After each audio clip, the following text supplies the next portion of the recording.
अस्सलाम वालेकुम। वेरी फिल्मी डिस्कशन के साथ मैं हूं उमैर अलवी और मैं हूँ अफीफ़ा मनियार। और आज हम एक बहुत ही इम्पोर्टेंट टॉपिक पे बात कर रहे हैं और वो है नेशनल सॉन्ग्स ऑफ पाकिस्तान।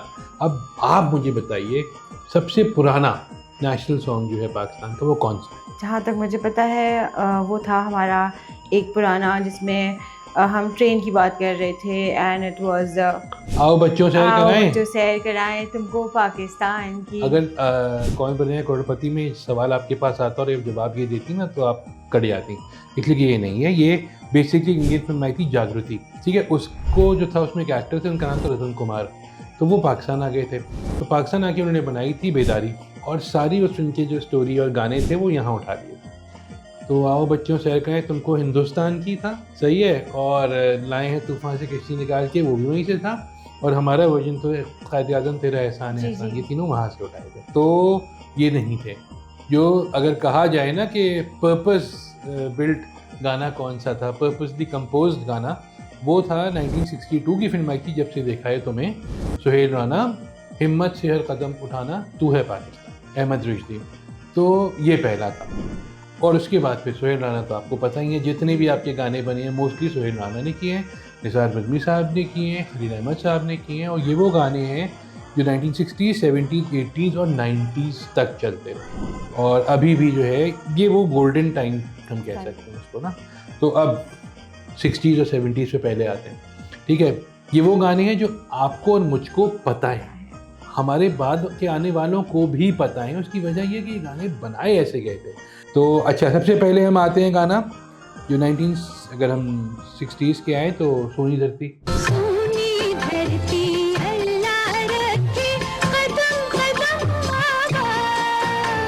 किसने नहीं सुना होगा ये गाना। एंड जहाँ तक मुझे याद है इसके नाम पे बुक स्टॉल्स थे, वी हैड लिटिल शॉप्स और डिफरेंट चीज़ें इसके ऊपर हुई थी सोनी धरती के नाम से। It was very famous after this song. So अभी भी कुछ ऐसी चीज़ें हैं जो पुराने उसमें से यूज़ होती हैं एंड पुराने गानों के अपनी अहमियत अपनी जगह पर रखी हुई है comparative to the new ones. तो आपका क्या इस पे है? ठीक है, आपको भी पता है कि सोनी धरती मुख्तलिफ लोगों ने गाया। सबसे पहले शहनाज बेगम ने गाया, फिर मेहदी हसन साहब ने गाया, फिर हबीब अली मोहम्मद ने गाया। Compose by Suhel Rana again और रिटन बाय मसरूर अनवर। और ये जो गाना था बेसिकली इसकी जो लिरिक्स हैं वो अगर आप देखिए ना, जब तक है ये दुनिया बाकी हम देखे आज़ाद, गूज बम्स तो वैसे ही आ जाते हैं ना बैठे बैठे।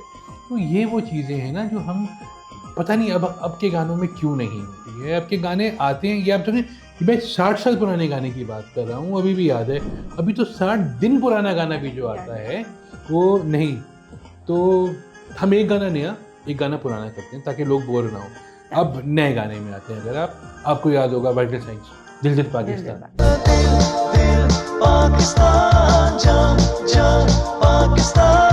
किसने नहीं सुना है? जब दिल पाकिस्तान आया था और जब 10 साल हो गए पाकिस्तान को, 98 में जब उस गाने को 97 में 10 साल हुए थे, तो किसी को यकीन ही नहीं आ रहा था गाना 10 साल पुराना है। आप सोचिए अब 2026 आ गया है, 40 साल होने वाले हैं उस गाने को एंड स्टिल एवरग्रीन। आज भी लगता है कि अभी बनाया है किसी ने। बिल्कुल। वो बीच में उसके साथ उन्होंने जो पेप्सी पाकिस्तान कर दिया था, वो थोड़ा उसको पॉपुलैरिटी उसकी मज़ीद इंक्रीज़ हो गई थी। We had bottles also, campaigns किए हैं, बहुत सारी ब्रांड्स ने किए। इट्स नॉट जस्ट कि हमारे सिर्फ गाने की हद तक वो था, अभी भी we remember the same thing. उसके बाद इसी तरह से जो है वाइटल साइंस के गानों की बात करते हैं मज़ीद, अगर थोड़ी सी, यही ज़मीन। गिटार 93 जब आया था उसमें एक गाना उन्होंने वीडियो भी बनाई थी इसकी। ये गाना जो है हमने लग रहा है कि किसी महबूबा के लिए लिखा, और बात उस तरह ही कर रहे हैं हम लोग जिस तरह की कोई रोमांटिक गाने में करता है, लेकिन हम रोमांस कर रहे हैं अपने मुल्क से, अपनी ज़मीन से। इतनी बड़ी बात है। आप सोचिए ना कि वो कि उसकी जो लिरिक्स हैं आज भी इतने सालों के बाद, 35 साल तकरीबन हो गए, वैलिड है। जो मुझे जो सबसे अच्छा गाना आखिरी जो मॉडर्न ज़माने का अगर देखा जाए, वो हारून का था, दिल से। यकीनन आपको भी अच्छा लगा होगा। और हारून फ़ाखिर का ए जवां। आपको कैसे लगे दोनों गाने? बेस्ट आई वुड से कि नई जनरेशन की बीट्स हैं और कुछ कैची चीज़ें ऐसी हैं जो हम आज तक याद करते हैं। एक गाने वो होते हैं जो लेजेंडरी पुराने उसमें हो जाते हैं, but from the new once ये वो है जो नई जनरेशन और पुरानी जनरेशन दोनों को कनेक्ट भी करते हैं। भाई इनकी वीडियो जो थी जवा Yes. की, उसमें पीछे से देखिए ना कि वो डांस जब कर रहे हैं दोनों सिंक्रोनाइज डांसिंग, और पीछे से वो कपड़ा हटा देते हैं। That was the first videos जो एक नेक्स्ट लेवल पे स्टार्ट हुआ था फॉर पेट्रियोटिक सॉन्ग्स। और उसके बाद दिल से, उसकी तो वीडियो जो थी वो नई आपका पुराना ज़माना दिखाया नुमान एजाज, और उसके अंदर वो भी कितना ज़बरदस्त असदुल्लाह ने किया था वो। तो ये अब नहीं बनते, वो तो हम इस पे एंड में बात करेंगे कि क्यों नहीं बनते हैं। लेकिन अब थोड़ा सा चलते हैं 1960s ही में और 70s में। अच्छा, अब सोनी धरती की तो बात हो गई हमारी, फिर इसी तरह से सोहेल राना के गानों की अगर बात करें हम लोग, तो जीवे जीवे पाकिस्तान, जीवे पाकिस्तान पाकिस्तान पाकिस्तान। मतलब जमीलुद्दीन आली साहब ने लिखा था और उसके बाद इसको शहनाज बेगम ने गाया था। तो आप सोचिए ना कि वो जो उसकी इतने सारे वर्जन आ चुके हैं, बाकी लोगों ने भी गाए हैं, लेकिन वो ओरिजिनल वर्जन जो है वो अभी भी वैसे का वैसे ही लोगों को याद है। और शहनाज बेगम बाद में बांग्लादेश चलेंगी जब वो बना, लेकिन उसके बाद भी जब वो पाकिस्तान जब आई हैं, उन्होंने आके ये गाना गाया दोबारा और परफॉर्म किया इसके ऊपर। आप सोचिए कि क्या लिरिक्स थी उस गाने जीवे जीवे पाकिस्तान की, जो उसकी कॉम्पोजिशन थी। फिर हम आगे चलते हैं, अगर जो आपने भी सुने हुए होंगे यकीनन, एक मैं भी पाकिस्तान हूँ, तू भी पाकिस्तान है, मैं भी पाकिस्तान हूँ, तू भी पाकिस्तान है। शेखी ने गाया था। और क्या गाए, उनकी आवाज़ एक तो इतनी ज़बरदस्त थी, प्लस वो ज़माने में नया नया वो क्रोमा आया था ना, वो खड़े होके ज़मीन गाना जैसे ज़मीन की गोद से भी था बाद में, लेकिन मैं भी पाकिस्तान हूँ। तो आप सोचिए कि म्यूज़िक अभी भी हर जगह बज रही होती है। इवन रीमिक्सेस वर्जन भी आ रहे हैं। हाँ। If you talk about social media, तो वहाँ पर भी अभी भी रीमिक्स करके इसको यूज़ किया जा रहा है, ऑल दी ओल्ड सॉन्ग्स। और आप सोचिए कि म्यूज़िक उसकी जो है ना, टंग टंग टंग टंग टंग टंग, वो हर जगह बज रही थी। अभी अगस्त देखिए आप, जैसे ये 14 अगस्त आने वाली है, हर जगह बज रही होगी। हमें तो अच्छी तरह याद है कि हम लोग जब छोटे थे तो हम बैजेस लेके घूमते थे और ऑडियो कैसेट्स आते थे। तो सोहेल राना का तो एक ये हो गया। फिर उसी तरह से अगर आप देखें, वो सोनी धरती हो गया, जीवे जीवे पाकिस्तान हो गया, ये हो गया मैं भी पाकिस्तान हूँ, और तेरा पाकिस्तान है मेरा पाकिस्तान। तेरा पाकिस्तान है, ये मेरा पाकिस्तान है। अननोन सिंगर अमजद हुसैन, लेकिन क्या ज़बरदस्त गाया। मतलब आप मुझे बताएं ना, आपके लिए क्या उसकी वैल्यू है अभी भी? Even after so many years वही बात है कि जब आपका 14 अगस्त आता है तो हम एक अपने ही पेट्रियोटिक फॉर्म में होते हैं, चाहे कुछ भी कह लें हम, लेकिन फिर भी वही गाने हम उस पर जाते हैं जो लिरिक्स आपको हिट करते हैं, एंड वी रिमेंबर। हाँ। एंड ऑफ द डे वही बात हो जाती है कि यार आप जो है एंड ऑफ द डे वही सिलेक्ट कर रहे हो जो आपको एक दिल से पसंद आए होते हैं। भाई एज वाइज भी देखिए ना, अगर आप जब 20 साल के थे तब भी वो आपको उसकी आप दिमाग में तशरीह दूसरी थी, 30 के वे उसकी तशरीह दूसरी, 60 के वे उसकी तशरीह दूसरी है, और आप 70 के वे तो उसकी एग्जैक्टली चेंज हो जाता है। तो आप सोचिए, जिन्होंने लिखा है गाना मैं भी पाकिस्तान हूँ तू भी पाकिस्तान है, शहब अख्तर साहब ने लिखा था, और क्या ज़बरदस्त लिखा है। इसी तरह से और भी अगर सोहेल राना के गाने देखें तो एक था ज़मीन की गोद रंग से उमंग से भरी रहे। ज़मीन की गोद रंग से उमंग से भरी रहे। मुझे अच्छी तरह याद है कि 2006 में मैंने एक पीस किया था डॉन के लिए 14 सॉन्ग्स के ऊपर। तो उसके लिए मुझे टॉप 3 जो गाने चाहिए थे, उसमें बहस हो रही थी मेरी एडिटर्स की दोनों की कि क्या होगा। सेकंड पे मैंने ये रखा था गाना, इसलिए कि ये तो गाना ही अजीब ही है। मतलब इसकी म्यूज़िक जो है, आप सोचें कि वो हमने तो ऐसे नहीं सुना था ना कि वो गाना जिस तरह वो जिस पिच पे गा रहे हैं, एक तो इफ्राहिम साहब की आवाज़ भी रफ़ी साहब से बहुत ज़्यादा मिलती थी, वो उस अंदाज़ में गाया उन्होंने, प्लस वो जो उनकी वीडियो दिखाई थी कि वो क्रोमा में ही है, लेकिन बाद में फिर वो पाकिस्तान की मुख्तलिफ जगहों को दिखाया उन्होंने। तो आप सोचिए कि खुदाए मेहरबान की निशानियाँ, और फिर उसी निशानियाँ से वो उसी पैराग्राफ में गेम खेल के पूरा आपको पैकेज करके दे दिया कि हाँ भाई ये असद मोहम्मद खान ने लिखा था गाना, सोहेल राना ने कंपोज किया, इफ्राहिम साहब ने। तो ये अभी तक हम सोहेल राना ही की बात कर रहे हैं। सोहेल राना के एक और गाने पे उनकी जो है हम यहाँ पे उनकी बात ख़त्म करेंगे, फिर हम आगे चलेंगे। वो था ये देश हमारा है। ये देश हमारा है। सोहेल राना के वालिद साहब जो थे राना अकबर आबादी, उन्होंने लिखा था और सोहेल राना ने खुद गाया था बच्चों के साथ। आप सोचिए कि सिंपल, ये देश हमारा है, इसे हमने संवारा है, इसका एक एक ज़र्रा हमें जान उनसे से प्यारा प्यारा है। है। यार बच्चों के लिए तो आइडियल था, बड़ों के लिए भी। बिल्कुल हर थोड़े दिनों के बाद ये गाना जो है रिवाइव हो जाता है खुद से ही। लोग जो है म्यूज़िक उसकी जो है वो रिवाइव हो जाती है। 14 अगस्त आते ही आपके अंदर एक इनबिल्ट आ जाता है। स्कूलों में तो किया ही, आपने भी किया होगा जी, यकीनन। बिल्कुल। तो हर स्कूल में जो है, अब तो खैर नहीं हो रहे होंगे या हो रहे होंगे मुझे नहीं पता, लेकिन ये कि क्या ज़बरदस्त गाना। यहाँ हो गया सोहेल राना की लाइन ख़त्म। अब हम आते हैं निसार बज़मी के डोमेन में। बज़मी साहब 70s में कराची आ गए थे फ्रॉम लाहौर। बज़मी साहब ने बनाया गाना ख्याल रखना। आलमगीर, उस ज़माने के लिहाज से भी कि वो आलमगीर खड़े हुए हैं झंडे के आगे गा रहे हैं, और 2 कोरस वाली लड़कियां जो बेंजामिन सिस्टर्स की Yes. बाद में बन गई थी वो उसमें कोरस दे रही हैं।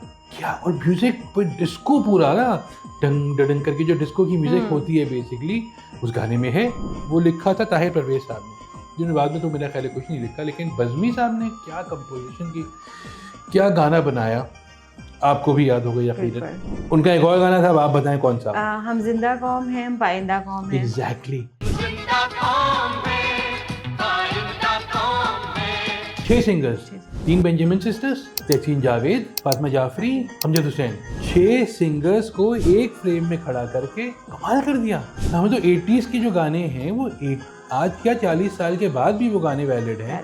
आप ये सोचिए ना कि बेंजामिन सिस्टर्स उसमें तीनों क्रिश्चियंस हैं, ठीक है, क्रिश्चियन कम्युनिटी से। अमजद हुसैन साहब का ताल्लुक सिंध से है, तहसीन जावेद उर्दू स्पीकिंग, और इस तरह फातिमा जाफरी भी उर्दू स्पीकिंग में, मुझे उसका आइडिया नहीं। क्या खूबसूरत उन्होंने वो दिया था बना के, वेल बैलेंस्ड एक्चुअली। और म्यूजिक वीडियो कितनी सिंपल थी। कैमरा रखा हुआ है, तीनों गा रहे हैं और टन टन टन टन करके वो कैमरा घूम रहा है वहाँ पे। तो बज़मी साहब का एक ये भी हो गया। फिर उसके बाद ये वतन तुम्हारा है, मेहदी हसन साहब ने अमर कर दिया अपने आप को, बज़मी साहब ने अमर कर दिया, और कलीम उस्मानी साहब ने लिखा था। अब ये 3 लोग ऐसे हैं जिनको जब ये लिख रहे थे उनको आइडिया भी नहीं था कि ये गाना कितना पॉपुलर होगा। ये चले थोड़ा बहुत आइडिया है। 50 साल के बाद भी आप सोचिए कि जो इस गाने के, मैं आपको जो बता रहा था ना कि मैंने लिस्ट बनाई थी 14 सॉन्ग्स की, ये फर्स्ट पे था, इसलिए कि इससे आगे कुछ नहीं हो सकता। खान साहब की जो गायकी थी वो तो थी, जो लिरिक्स थी मतलब आपके आंखों में आंसू आ जाए खाली गाना सुन के। तो एक उनका ये भी शाकार था। फिर उसके बाद एक और म्यूजिशियन हम आए थे जिन्हें हमने टीवी पे बहुत ज़्यादा देखा है अपने बचपन में, खलील अहमद साहब। बहुत कम लोगों को पता है कि वो बहुत ही ज़बरदस्त फिल्म के और पेट्रियोटिक सॉन्ग के म्यूजिशियन थे। अब खलील अहमद साहब ने इतने गाने अच्छे कंपोज किए हैं, एक गाना तो आपको भी आता है, इस परचम के तारे चले, हम एक है, हम एक है, हम एक है। आप सोचिए कि फिल्म का गाना था ये। इस परचम के साए तले हम एक हैं, हम एक हैं। ये फिल्म में था, और उसके बाद इसको टेलीविजन पे भी पॉपुलर किया गया। और सबसे बड़ा जो गाना था वो वतन की मिट्टी गवाह रहना। वतन की मिट्टी गवाह रहना, जो 1980-81 में बना था मेरा ख्याल है टीवी पे। और वो गाना कितना अच्छा है कि बच्चे जो हैं एक शीशे पे पेंट कर रहे हैं पाकिस्तान का झंडा, और वहाँ पे वो गा रही हैं कि वतन की मिट्टी गवाह रहना, गवाह रहना। मसरूर अनवर साहब ने लिखा था गाना, जो इससे पहले हमको जो है वो सोनी धरती भी दे चुके थे, हमें और भी बहुत सारे। तो अब ये हो गए खलील अहमद के गाने। तो हम देखेंगे हम 1970s और 80s में आके कहाँ थे, कितना ज़बरदस्त थे वो। तो शुक्र अदा करना चाहिए हम सबको वाइडल साइंस का, कि वाइडल साइंस ने आके उस चीज़ को आगे बढ़ाई। हमने दिल पाकिस्तान की बात तो की ही ना, जिसको दुनिया भर में जहाँ जहाँ भी वो बचता है लोग पाकिस्तान की एक आइडेंटिटी समझते हैं। बिल्कुल। फिर उसके बाद आया था यही ज़मीं, जो मैंने आपको बताया ना, मौला।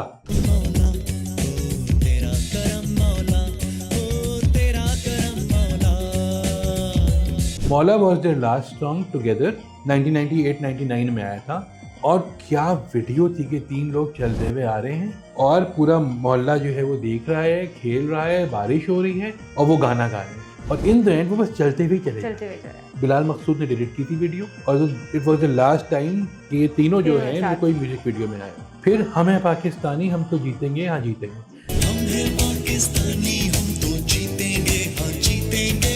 आया था वर्ल्ड कप से पहले, बट वो स्टिल 14 अगस्त पे भी यूज एग्जैक्टली। फिर इसी तरह से देखा जाए तो जज्बा जुनून भी आया था, वर्ल्ड कप का गाना था, लेकिन वो भी हम उसको यूज़ करते हैं। टेक्निकली जो दोनों गाने जो हैं ये तो स्पोर्ट्स के हुए ना, लेकिन पॉपुलर अभी भी है। इसी तरह से वाइल्ड साइंस का एक और गाना था दिल मांगे।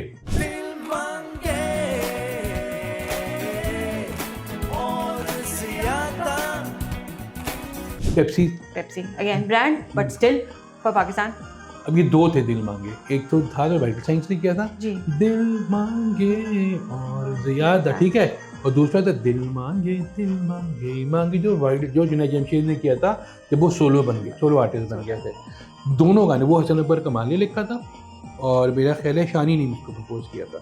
तो अब गाना देखिए ना आप कि हक तलफी का सबको गिला है, क्या मेहनत का यहाँ सिला है, जुल्म जबर गुर्बत इफलास मायूसी है चारों आस। आप सोचिए कि हमारा बता रहे हैं हमें और एंड में बता रहे हैं कि नहीं सब कुछ सही हो जाएगा। कितनी बड़ी बात है ये चीज़ ना कि ये गाना, और आज भी 25 साल के बाद ये गाना वैलिड है। अब आज भी आप सुने तो उसकी कैची जो ट्यून थी वो तो थी, गाने की लिरिक्स भी है। लिरिक्स अगर आप सोचें तो वो चीज़ें वो पहले प्रेडिक्ट कर चुके थे, that's happening right now also. उसके अलावा वो चीज़ें हैं कि आप जब सोचते हो लिखते हो तो वो बाद में रिफ्लेक्ट करती है बाकी की जनरेशन्स के लिए भी। अब एक आखिरी गाना तो आप बता रही हैं इसलिए कि वो आप आजकल के ज़माने की हैं टेक्निकली। 15 साल में कोई ऐसा गाना आया हो जो आपके दिमाग में रह गया हो और आप सीक्रेटली दुआ करती हैं कि जो इसमें कह रहे हैं ये हो जाए, कोई तो होगा गाना। मैं तो देखूंगा फ्रॉम स्ट्रिंग्स। मैं तो देखूंगा, तुम भी देखोगे, तुम भी देखोगे। आई बिल्कुल। थिंक बहुत सारे लोग और भी एग्री करेंगे इसके लिए। एंड अगर हमसे कोई चीज़ मिस हो रही है समथिंग, तो आई थिंक हमारी ऑडियंस को भी बताना चाहिए कि लेट्स डू दिस। अब ये मेरा ख्याल है ये बिलाल मकसूद ने लिखा है गाना, लेकिन आप जो उसमें वो हारमोनियम जिस तरह बजा रहे हैं, पीछे बच्चे सामने बैठे हुए और फैसल का बढ़िया गा रहे हैं, मतलब कौन बेवकूफ़ होगा जिसको वो गाना जो है अच्छा नहीं लगेगा। तो ये तो हो गए हमारे वो गाने जो हम लोग पसंद करते हैं, लोगों को याद है। हमें उस पर भी बात करनी है कि अब क्यों नहीं बनते। मुझे एक सवाल और है आपसे। कुछ गाने ब्रांड्स के होते हैं, I would not like to take the names, but वो मिक्स वेरिएशन आर्टिस्ट लेते हैं, उसके अंदर आजकल के मॉडर्न भी लेते हैं एंड जस्ट मिक्स अप, और फिर वो एक पेट्रियोटिक सॉन्ग ऑफिशियली मतलब लॉन्च होता है। देखिए ये गाने जो हमने डिस्कस किए ये कोई भी ऑफिशियली लॉन्च नहीं हुआ, ये सब टीवी पे आए। यस 14 अगस्त से पहले रिलीज हो गए, पूरे साल आते रहे, मिली नगमा लिखा हुआ आता था और आ जाते थे अचानक। टेलीविजन चैनल था एक, सही है, बहुत से बहुत हो गए, NTM आ गए तो 2 हो गए, ठीक है। तो उसकी वजह से था कि लोग कॉन्सेंट्रेटेड थे कि बस अभी आने वाला है। उन्हें पता था कि 950 से पहले जो है गाना आएगा या 850 पे एक गाना आएगा, लोग देखेंगे। आजकल जो गाने बन रहे हैं, जो 15 साल की हम बात करें ना, पिछले 15 साल में जो हुआ है वो म्यूज़िक ही आपकी डाउन हो गई है ना। आपके मोस्टली जो है गाने 15 साल 20 साल में जो आए हैं वो तो लोगों को याद ही नहीं है, ठीक है। जो याद हैं गाने वो हैं जो स्टैंड आउट कर गए। प्लस हमारी यहाँ एक नई चीज़ आई है OST, ठीक है। पिछले 20 साल से 30 साल से हम OSTs पे जो है वो बैंक कर रहे हैं। मतलब मेरे पास तुम हो का OST था वो सबको याद, ऐदे वफा का OST सबको याद है। तो ये हम OSTs पे ज़्यादा अपना जो है वक्त लगा रहे हैं बनिस्बत पेट्रियोटिक सॉन्ग से। अब ऐदे वफा वाला गाना जो था वो टेक्निकली तो पेट्रियोटिक सॉन्ग था, लेकिन वो दोस्तों के हवाले से। तो एक ये इशू है। फिर जो आप ब्रांड की बात करेंगे, देखिए कोई भी ब्रांड जो है उसके लिए आइडियल वक्त है 14 अगस्त से पहले एक गाना रिलीज़ करने का। हमने एक गाने की बात नहीं की, हमने इसी जो रोका हुआ था वो था नुसरत फ़तेह अली खान का मेरा इनाम पाकिस्तान।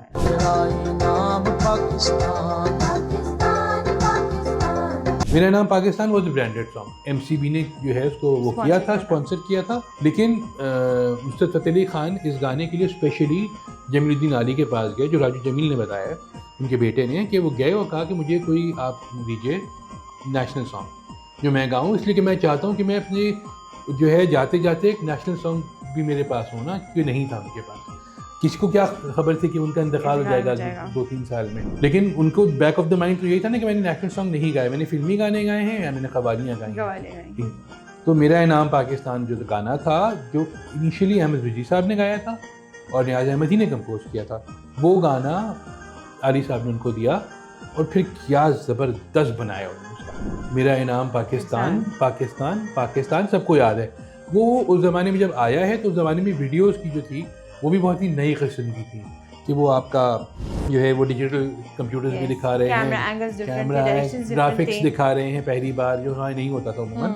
तो ये जो चीज़ है ना ब्रांडेड है, लेकिन ब्रांडेड उसके बाद यहाँ ख़त्म हो गया। फिर जो आए सारे वो आपके शॉर्ट लिव जो गाने नहीं होते कि बस आए 14 अगस्त को रिलीज हुए, 16 अगस्त को लोग भूल गए। टाइम स्पैन नहीं था उसका कि लाइक उसकी वजह ये Recall नहीं मैंने कर आपको पाए हम। पीटीवी का बताया है ना, पीटीवी पे लोग बैठते थे, डिस्कशन होता था। जब डिस्कशन नहीं होगा, जब कहेंगे एक ऐसा गाना चाहिए या इससे मिलता जुलता गाना चाहिए, तो नहीं है। आपने जीवे जीवे पाकिस्तान हो, सोनी धरती हो, क्या बहुत सारे लोगों ने कॉपी करने की कोशिश नहीं की है? 100% की की है। है, और हमें भी पता है किस किस ने की है, कैसे कैसे की है और किस भोंडे अंदाज में की है। बिल्कुल जो भोंडा अंदाज है ना, देखिए 14 अगस्त मजाक नहीं है।